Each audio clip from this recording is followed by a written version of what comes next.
Hey everyone, long time no see. It's been a long time since I've done a video on this project. So first of all, sorry for the delay. I know a lot of guys are watching with bated breath a lot of episodes and things, and thanks to everyone who is subscribed. I'm amazed you still are, to be honest. But yeah, again, so thank you first of all, and then second of all, sorry on my part for not doing any more videos recently.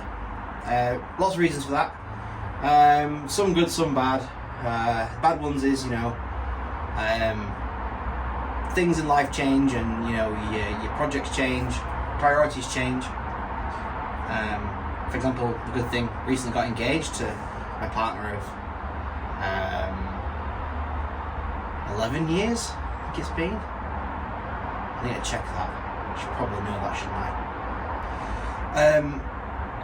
And lockdown, the 3 or 4 we had, or 2, I can't even remember. But we lost basically, a year and a half, 2 years of our lives, which hit very hard for myself. I pretty much work from home, so I have done for the past now 3 years, so that's been tough. So finding the energy to come out into here and carry on has been difficult. And yeah, I've been doing some other projects as well, my free time in the summer. Be able to see the front of your gun and go,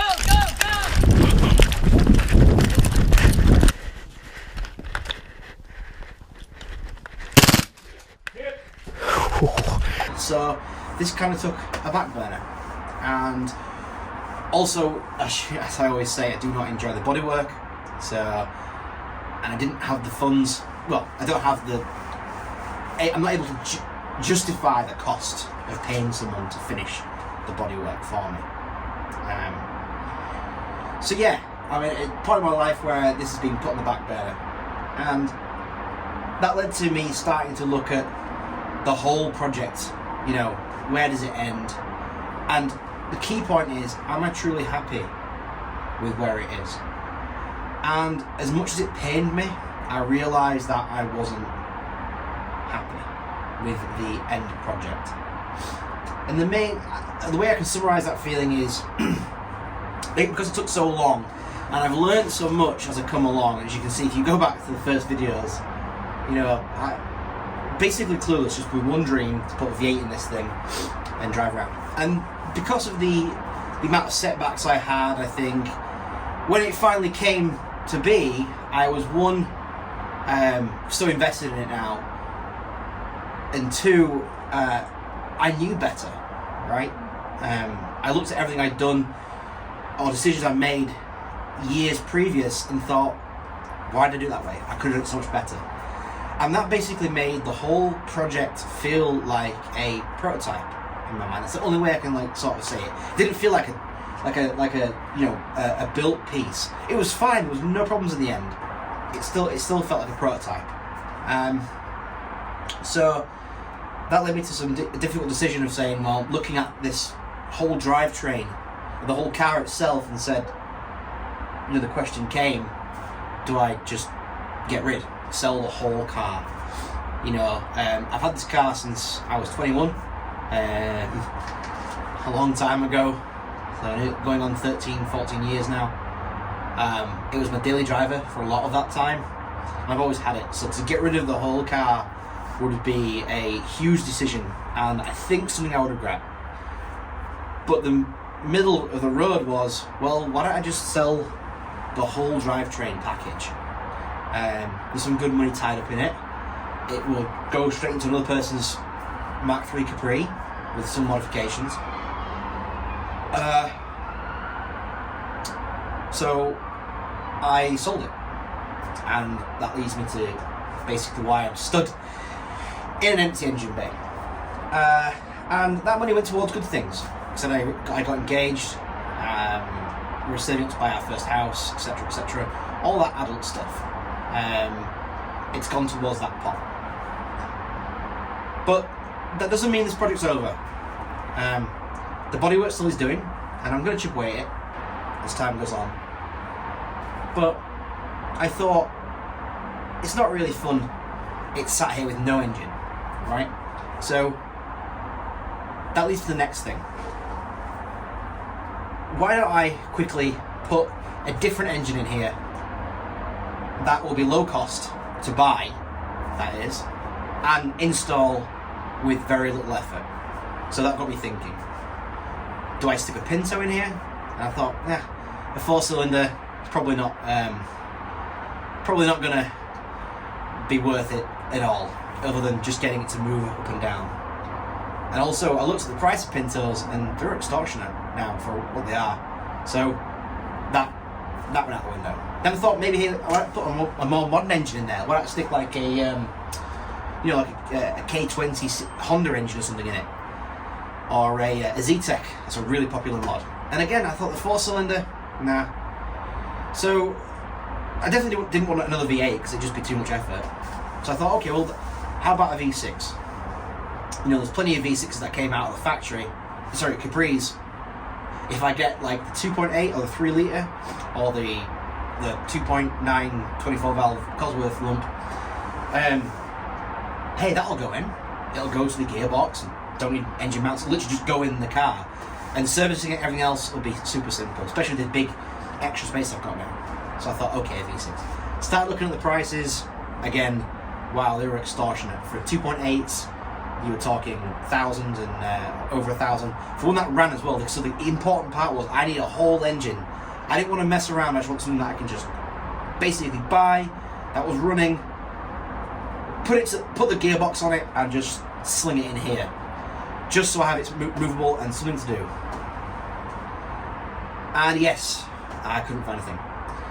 Anyway, to catch up, I set up a alert on eBay, you know, for the Essex. I thought, maybe I can get myself an Essex 3 litre. I don't know, people were saying in the comments, I already hear guys, it's only 100 and something horsepower, you know, it's low on power, they're super heavy, they're the same weight as the Rover. Why on earth if you pull the V8 out and put something that's just as heavy with you know, less power in? But it's not the point, it's not about power, it's about literally just getting something in here that will be easy to get in, easy to maintain, well, yeah, you know, easy to work on, and it can go in and out, and also it can retain its value. So I can just sell it again when I want what I really want in here, which I'll get onto.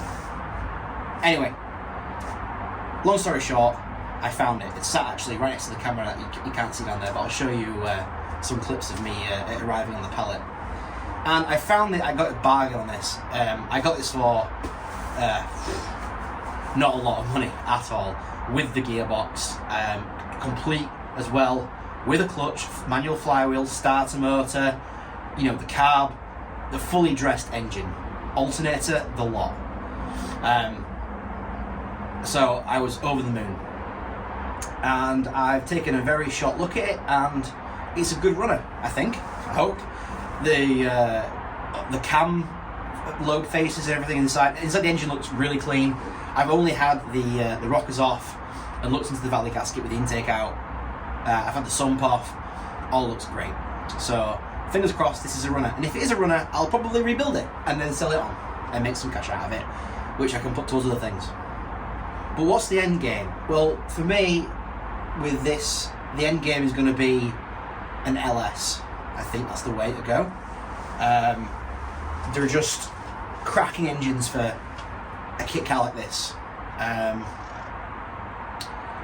I know it'll upset purists, but I guess so will a Rover.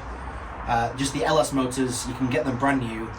They put out over 400 horsepower naturally aspirated, and they're just parts are everywhere for them. Knowledge is everywhere for them. They're light as well for what they are, for displacement. And I think that's probably the end game for this. But they're also really, really expensive. So this is that to do. So I've rambled on there a lot. I am truly sorry that I understand if I lose literally all my subscribers overnight, because it's no longer a V8 Capri. I even wondering if Eurostang's an apt name for this now. But I'm going to keep it because I think, hey, Mustangs came in V6s. And it is still, Capri still is European Mustang. But yeah, that's where I am. And I'm going to continue to make videos if you guys want it, and if you, I'll try and put a few out over the. With work, I'm rolling down to Christmas, so I've got more time on my hands to be out here. It's currently -3 degrees, and I'm out here.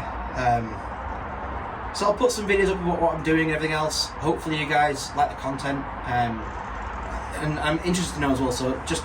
You guys are pretty good in the comments. You're very supportive and everything else. So just let me know how you feel. And indeed, if there's anything you would like to see with what I can offer. So yeah, thanks for watching again, and I'll hopefully see you guys soon.